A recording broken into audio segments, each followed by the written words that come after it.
Hi అండి, welcome to Preethi channel. ఎలా ఉన్నారు? ఈరోజు నేను మన ఛానల్లో చూపించబోయే రెసిపీ మోస్ట్ పాపులర్ బెండకాయ ఫ్రై రెసిపీ అండి. చక్కగా బెండకాయని పొడి మనము చక్కగా చేసుకోవచ్చు. ఇంట్లోనే సింపుల్గా క్యాటరింగ్ స్టాల్ చేస్తారు కదా, అదే స్టైల్లో పప్పులు వేసుకొని చేస్తే భలే ఉంటుంది. పిల్లలు కూడా ఇష్టంగా తింటారు.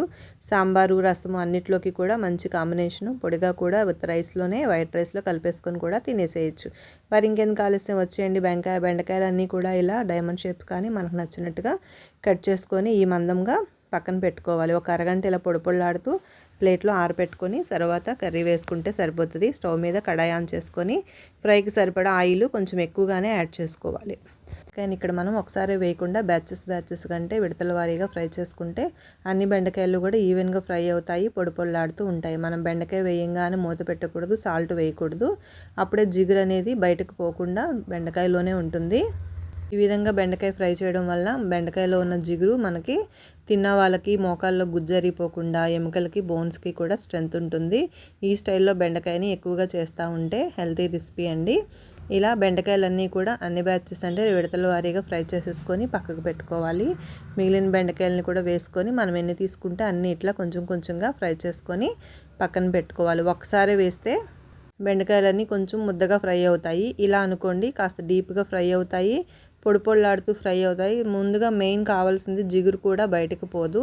చూసారుగా, బెండకాయల్లో జిగురు బయటకు పోకుండా ఈ విధంగా ఫ్రై చేసుకోవాలి. ఇప్పుడు బెండకాయ ముక్కలని పక్కకు పెట్టేసుకొని పల్లీలు కొన్ని వేసుకోవాలి. పల్లీలు ఇక్కడ నేను చిన్న పల్లీలు తీసుకున్నాను. అట్లానే పచ్చిశనగపప్పు, తాలింపు దినుసులు కూడా యాడ్ చేసుకుంటున్నాను. ఆవాలు, జీలకర్ర, ఎండుమిర్చి వేసుకొని ఫ్రై చేసుకోవాలి. అందులోనే కరివేపాకు కూడా వేసుకోవాలి. ఇప్పుడు పల్లీలు కూడా బాగా రోస్ట్గా ఫ్రై అయ్యే వరకు ఫ్రై చేసుకోవాలి.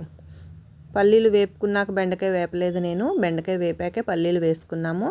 ఇప్పుడు పల్లీలన్నీ బాగా ఫ్రై అయ్యాక పెద్ద సైజు ఉల్లిపాయను తీసుకున్నానండి. మీరు మీడియం సైజు ఉల్లిపాయలు తీసుకుంటే కనుక 2 ఉల్లిపాయలు తీసుకొని ఇలా సన్నగా పొడుగ్గా కట్ చేసుకోవాలి. మరీ మందంగా కాదు, మరీ పలుచగా కాకుండా మీడియంగా కట్ చేసుకోవాలి. అప్పుడే ఇవి కూడా కరకరలాడుతూ ఫ్రై అవుతాయి. టేస్ట్ అనేది చాలా బాగుంటుంది ఫ్రైలో. ఉల్లిపాయ అంతా కూడా వేసేసుకున్నాము కదా.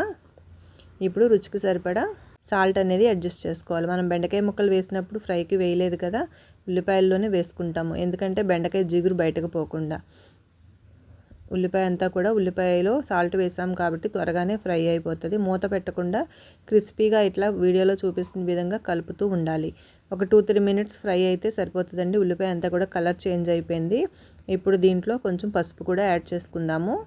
ఈ మధ్య చిన్నవాళ్ళ నుంచి పెద్దవాళ్ళ వరకు ప్రతి ఒక్కరు కాలు నొప్పులు అంటున్నారు, మోకాలు నొప్పులు, జాయింట్ పెయిన్స్ అని. ఇట్లాంటి ఇష్యూస్ అన్నీ కూడా మనం ఇట్లా గుజ్జున్న బెండకాయని ఎక్కువగా తీసుకుంటే ఆరోగ్యానికి చాలా మంచిదండి. పిల్లల్లో కూడా జ్ఞాపక శక్తి ఉంటుంది, కాల్షియం కూడా బాగుంటుంది దీనివల్ల.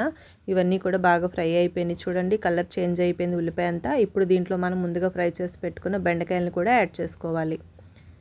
ఇప్పుడు బెండకాయ వేసిన తర్వాత కొంచెం సాల్ట్ యాడ్ చేసుకుంటే బెండకాయలో చప్పదనం లేకుండా మొత్తం అంతా కూడా ఈవెన్ అవుతుంది. చూసారు కదా, మొత్తం అన్నీ కూడా అప్లై అయిపోయింది. ఇప్పుడు మనం కొంచెం రుచికి సరిపడా కారం అనేది అడ్జస్ట్ చేసుకుందాం. నేను ఇక్కడ ఘాటుగా ఉంది కారం, అందుకే 1/2 స్పూన్ యాడ్ చేశాను. మీరు కావాలంటే మీ టేస్ట్కి తగినట్టుగా కారం యాడ్ చేసుకోండి. కారం మరీ ఎక్కువ వేసుకుంటే ఫ్లేవర్ అనేది కనబడదు. టేస్ట్ అనేది కారం డామినేట్ చేస్తుంది కాబట్టి కారం కొంచెం తక్కువ వేసుకుంటే బెండకాయలో ఫ్లేవర్ అనేది బాగా తెలుస్తుంది. చూసారుగా, ఫైనల్గా కొంచెం ఒక 1/2 స్పూన్ అంతా గరం మసాలా యాడ్ చేసుకోవాలి.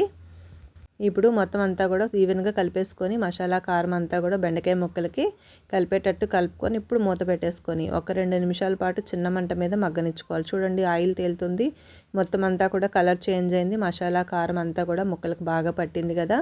ఇప్పుడు రెడీ అయిపోయిందండి బెండకాయ. ఇంక మనం ప్లేట్లో తీసుకొని సర్వ్ చేసేసుకుందాం. వేడివేడి రైస్లోకి, రసము, సాంబారు దేనిలోకైనా పర్ఫెక్ట్గా ఉంటుంది ఈ రెసిపీ అనేది. మీరు కూడా తప్పనిసరిగా ట్రై చేసి ఈ రెసిపీ మీకు ఎలా అనిపించిందో కామెంట్లో సెషన్లో తెలియచేయండి. కొత్తగా చూస్తుంటే please subscribe my channel. Like చేయండి. మీకు ఎలా అనిపించిందో తప్పనిసరిగా కామెంట్ ఇవ్వండి. లైక్ చేసేటప్పుడు హై పాయింట్స్ అని వస్తాయండి, అవి కూడా ఇచ్చినట్లయితే నా ఛానల్ మరికొంతమందికి ఫార్వర్డ్ అవుతుంది. Thank you for your support. Thank you for watching. Thank you.